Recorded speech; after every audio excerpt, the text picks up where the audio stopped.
All right. Well, welcome everybody to another episode of Sales Pipeline Radio. I'm your host, Matt Heinz. Thank you so much for joining us in the middle of your workday. If you're joining us live today, not only are you joining us in the middle of your workday, you are drawing yourself away from March Madness games as we speak.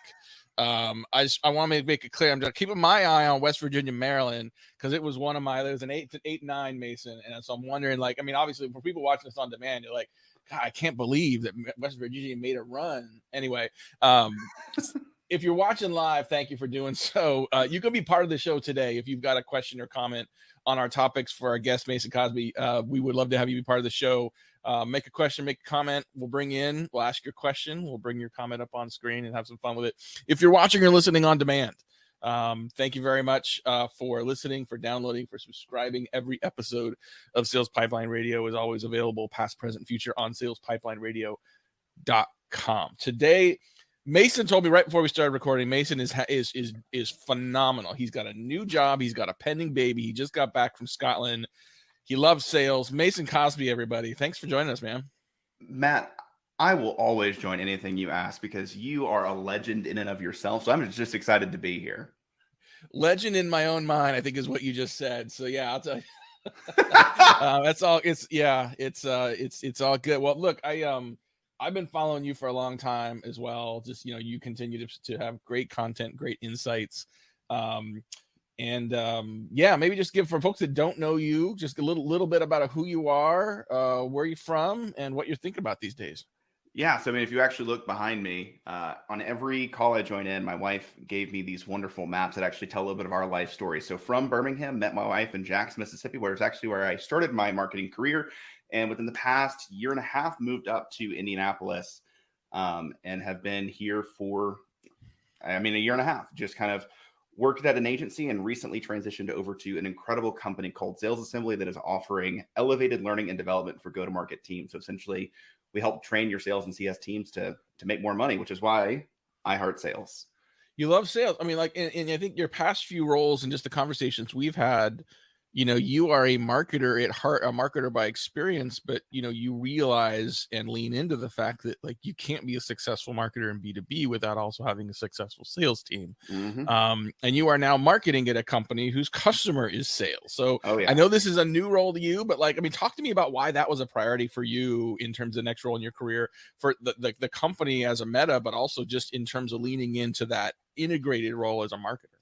Yeah. So there's really two big reasons. One, the previous company I worked for was actually acquired, and I ended up stepping into a sales role for about 6 months, selling ABM programs to other marketers. And selling today is just really difficult. Like, as a marketer, I get a relatively open calendar where I get to do deep work and meaningful work and get to build really cool programs and have the time of my life. But when I stepped into a sales role, the work is meetings. So, you're just the best salesperson is back to back meetings. And it's, you got to always be on, because if you're not on, you're not putting the best foot forward. You're the representative of the company. That's difficult. And the flip side is, I had 1 week that was super slammed, literally 70 hours of meetings. The next week was a desert. And that just wears on you. So I just have a deep empathy for sales, having recently been in the role. And honestly, throughout my career, I've kind of gone back and forth between marketing and sales.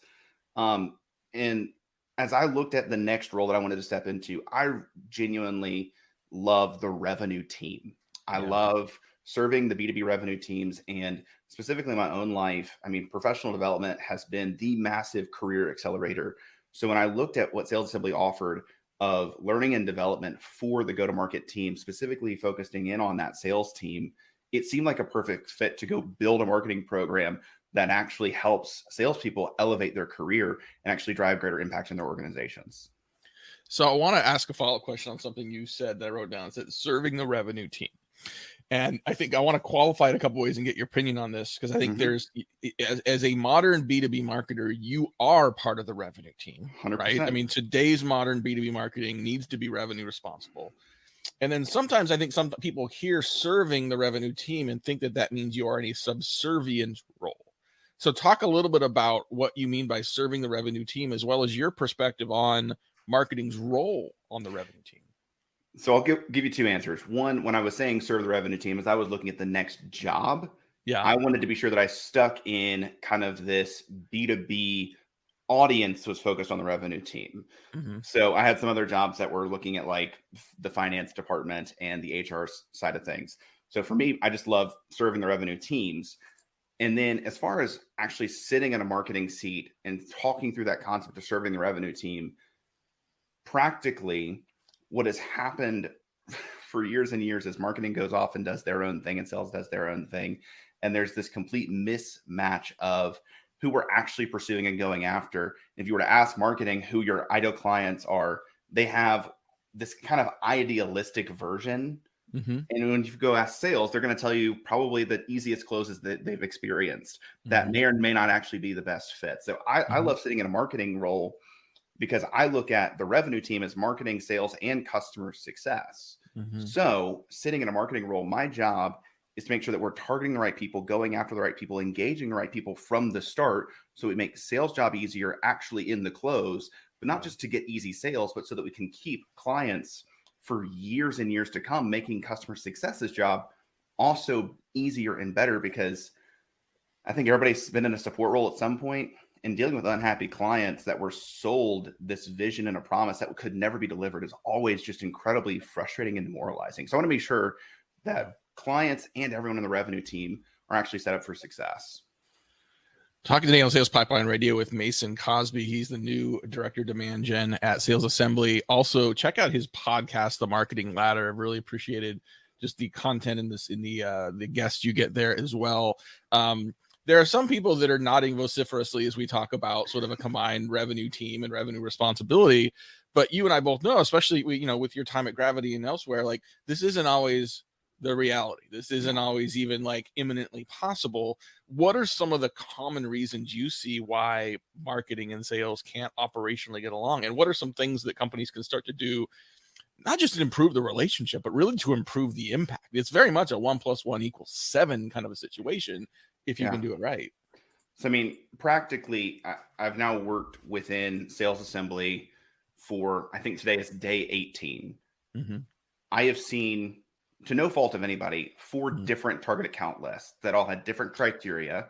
Yeah. Because essentially people go into a Zoom Info or an Ample Market or a Sales Intel, and they pull their own target account list based off of their own ideas of these are our best fit customers. So sales has got one.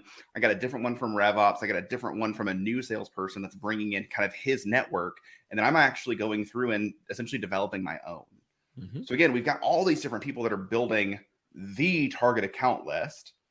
And again, they're married to it. They love this because this is their list. Right. When in reality, there needs to be an objective view of who are the best fit customers. So I talked about this recently on LinkedIn. I think that everybody, what used to be the target account list, I think another way to frame it, and I love Sangram Verger's new term around this from Move, is the total relevant market. So identifying who is the best market for us to pursue, because especially Sales Assembly serves B2B tech. There's like 100,000 B2B tech companies. We got 2 marketers, we got 2 salespeople. So we got 4 people. So if we all tried to go after 100,000 accounts, it wouldn't be very effective. But what we've done is created a total relevant market of about 2,500 accounts. Mm-hmm. We're like, this is our pool to build out these segmented lists from for the next 2 or 3 years. Yeah. And we're going to make sure that we are doing some kind of always on demand gen type programs that are making people aware. But then when we see specific surges in intent, when we see we've got some road shows and we can pull in specific contacts that are at these accounts, we're being sure that all of our marketing and sales programming is focused and targeted towards an actual relevant market. And what that has done is brought alignment, because it's large enough that everybody can kind of get around it and say, this makes sense, but it's also focused enough that you can actually get everybody rowing in the same direction. So I think that there has to be the definition at the top of what is our total relevant market, how we're going to identify it, and then how does marketing and sales actually partner to build out segmented lists and specific campaigns. I think that's so smart. And you're making me realize that sales and marketing have a more problem, right? Like I've always kind of complained about the marketing of more, that many companies just like, we want more leads, we want more clicks, we want more likes, we want these up into the right charts. More sometimes is counterproductive in B2B alone, let alone complex sales situations. But you're absolutely right that sales sometimes has the same more problem. we want to target bigger markets because it gives us more at bats. We want more leads, even if just give our sales team a chance to sell. Whereas you're right, like you go from total addressable market to, if you're watching, like my hands are getting closer, like from a total addressable market to serviceable, obtainable market, which is a subset of the subset of what most companies think of as their target market. But that's a scary thing, Mason, because now I'm saying I have fewer at bats. I'm saying I'm going after a smaller market, and I get nervous that if I can't convert it enough, I'm not going to hit my number. Shouldn't I be talking to more people because then I can have better chance of hitting my number? It's counterintuitive, but that's actually not true. Yeah, if I may just add on that point, I was talking with our salesperson about this concept just yesterday. And the first thing he said is, honestly, what keeps me up at night as a salesperson is not who we're going after, but who I missed. So again, when you think about this idea that we're going to intentionally focus and limit, it is somewhat intimidating. But what I also want to recognize is, for a lot of B2B companies right now, they are still building in public. So they are creating organic content that reaches whoever the algorithms let it reach. They've got their own database. What I'm just saying is, yes, still do those things that have a wider net. But as far as, okay, I want to send my salesperson to do direct outbound. How do we pull that list? I want to run an ad program on LinkedIn or on Facebook, Meta, or on Google. How do we focus that so we're not spending to reach 100,000 B2B accounts, but we're saying we want some brand awareness type ads.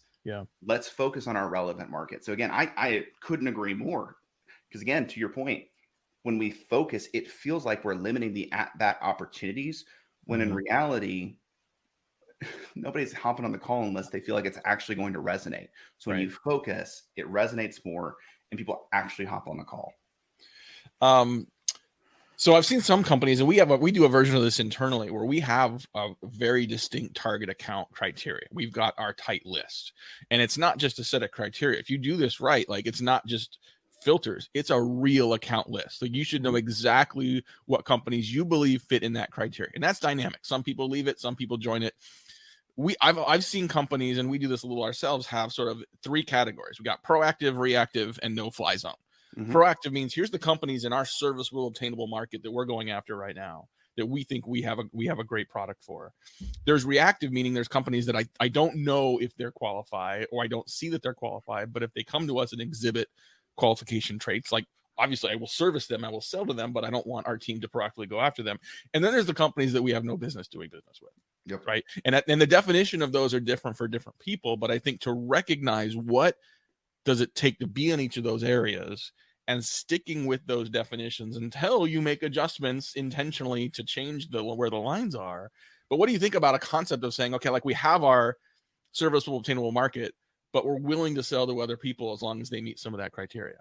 Yes. I mean, I think practically we are 100% aligned, because when we are creating this organic content, and when you really start to create great content, even if it's targeted and it's personalized, there is still dark social. There is still a ton of communities where people will start to talk.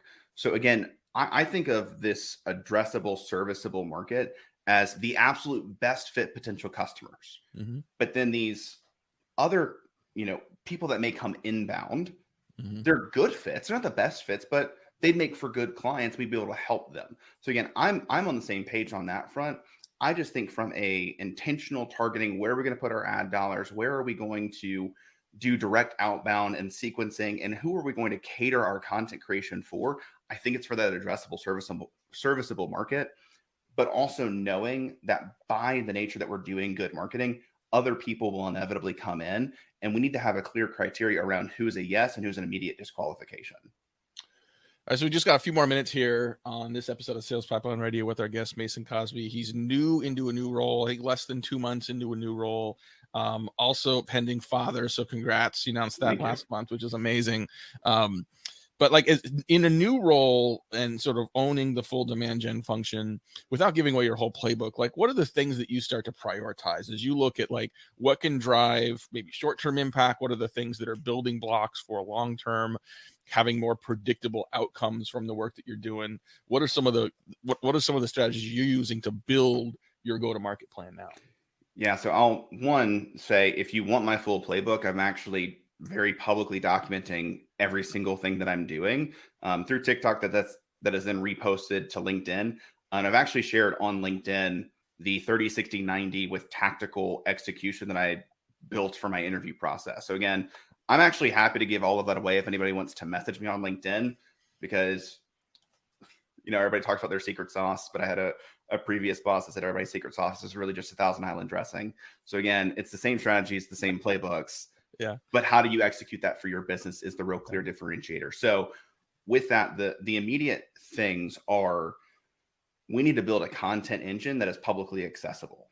Mm-hmm. So Sales Assembly has provided, for the past few years, upwards of 10 weekly trainings for 200 B2B tech clients. None of it has been publicly accessible. The amount of content that this company produces is absurd. So then how do we pull some of it out to then show the market the value that they could get if they were to buy an all-inclusive membership? So it's first building the initial content engine that is around, from my perspective, these live type events. The second thing is then, how do we create a repurposing engine? We've got an incredible team over here. I mean, the former VP of RevOps at G2, we've got numerous serial entrepreneurs and investors and portfolio advisors. We've got some of the best people in enablement that I've ever seen. This team, it's 15 people strong, but it's just some of the heaviest hitters that I've literally ever seen in one space. And they're so busy building that they don't have the time to actually share their incredible thoughts. So how do we then create pillars in which they can do that? It takes an hour or two a month from them. But then we repurpose that and actually turn them into thought leaders that are getting invited to speak. Because again, we're also an education company. We do learning and development. So the best thing that we can do is start to educate the market on how they should be thinking about sales enablement, how they should be thinking about revenue, learning, and development, and actually starting to give them a taste of what our product looks like so that they actually buy that membership. So that's the crux. That's the basis. There's a lot more in that. Tactically, we're implementing user gems because we have such good member carryover. So that when somebody changes a job, because the average CRO is changing a job every 18 to 24 months, if they've used us for 2 years and moved to a new company, we can maintain that previous relationship and go with them where they go. So again, thinking through some of those practical, tactical things, but really just comes down to great content, incredible thought leadership, and an intentional connection strategy on LinkedIn to continue to further grow our network so that we're starting to connect and become friends with our ideal customers and our target accounts. Love it. We try to keep these less than 20 minutes, Mason. I figure, if I can create a podcast where if you carve out a half an hour to listen or watch, you get your content, you can go to the bathroom, you can get a drink, get back to work, or you listen to the whole thing on the way to the market and back, and you're done. I think I like our engagement there. Also, very disappointed that West Virginia lost. While we were recording this, West Virginia lost by 2 points. They weren't like a big underdog, like it was a 9 against an 8, but my bracket's already messed up. So, the struggle's real. So sorry, Matt. Yeah, it's okay. Well, listen, Mason, thank you for joining us today. If people want to learn more about you, I think you mentioned you've got a lot of your go-to-market plans are very public. I know you do. You've got podcasts, TikTok. What are some places people can go to check your stuff out? Yeah, I mean, the main one is LinkedIn. I don't have a newsletter like LinkedIn. My LinkedIn feed is essentially just a constant stream of my thoughts and anything going on. So if you want to keep up to date on everything, go to LinkedIn. You can also find me on TikTok at Marketing Mason. You can find my podcast, The Marketing Ladder.